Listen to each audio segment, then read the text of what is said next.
All right, Tess. So here we go. When I started this problem, I thought of it as the distance along this portion of this portion here would have been my shoreline.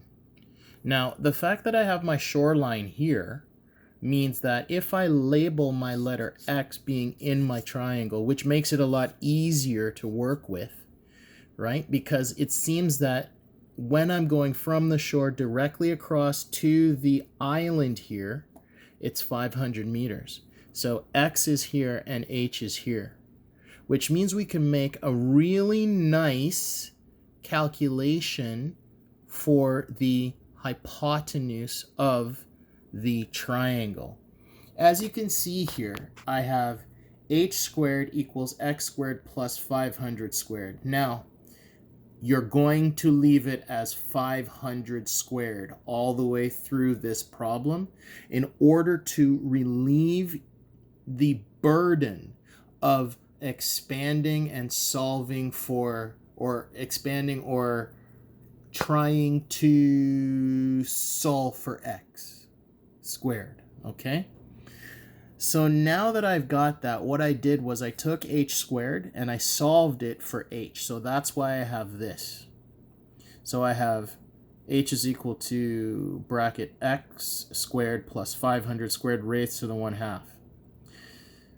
Now, the reason why I asked you if you had studied differential equations, it would have made this a lot easier. But since it hasn't, your teacher has forced my hand. So here's what I'm going to ask you. You know that when you started this, it said the reason why it kind of throws people off is because a lot of you guys don't go and put your units to be the same in your equation. Remember, the distance from this point to the point where our station is, which is right here, is 4 kilometers. So we're going to write that as 4,000 meters. Okay? Now that I've got that, I can start thinking about the calculation for our costs.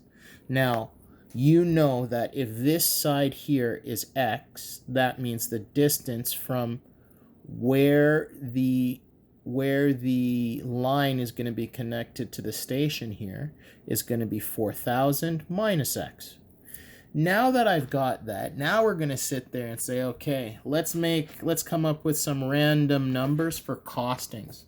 So I'm going to say that the cost per meter is 500 meters. I could have put 5 meters. I could have put $5. I could have put $10. Could have put $1. I don't care. You just put that number in and use that to help you for when you're going to differentiate later. So remember, it says the cost is equal to, so you'd say $500 times the cost on the shore, but then it's 5 times more for the cost on the lake. So that's going to be 25 times the cost on the lake, right? Now remember, if you looked at our triangle, this distance along here represents the cost of the line being dragged across the lake. Sorry, not the cost, the actual distance along the lake. So now, here's what we do. We take our distance, which is 4,000 minus x, we multiply it by 500 to create the first part of our cost value. The second one, 2,500, we just take whatever we had for our h value, which was this thing, all raised to the 1/2 because we square rooted it, right? So the next thing that we have to do, we have to go and say, all right, take this and expand it as much as we can and simplify. And then what we'll do in order to find our critical point is differentiate the final equation. So let's go and simplify. So 500 times 4,000 is 200,000 minus 500x plus 2,500 times all that ugliness. Okay, so now what we're going to do is we're going to take a moment and we're going to sit back and watch the madness occur. You're going to differentiate everything in your equation with respect to x. You're going to have dc by dx, or c prime, is equal to, well, 200,000 differentiated with respect to x is 0. minus 500x, which is minus 500, equals 2500 times 1/2 times this thing raised to the negative 1/2, and then multiplied by negative, and then multiplied by 2x. The 1/2 and the 2 cancel, so you're left with just 2500 on the next line. And so you've got negative 500 plus 2500 times all of this raised to the negative 1/2 x. So now let's go and make our life easy. So now we're going to set our equation to 0. Now when we set it to 0, it meant that we could take the 500 that was here and move it to the other side of the equation. So that's where this part comes in.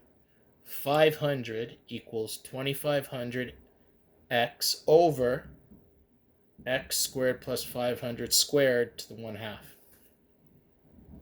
Now, here's what we're going to do. We're going to take that thing that's on the bottom that can never be 0. The reason why we can do that is because it never can be 0.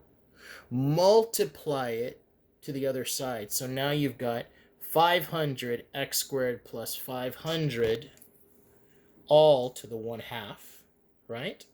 And then equals 2500x. And then what we're going to do is we're going to get rid of this 2500. Sorry, the 500 here from both sides. So now you're left with this simple equation here. X squared plus 500 squared to the 1/2 is equal to 5 to the x. To get rid of the 1/2, we have to square both sides.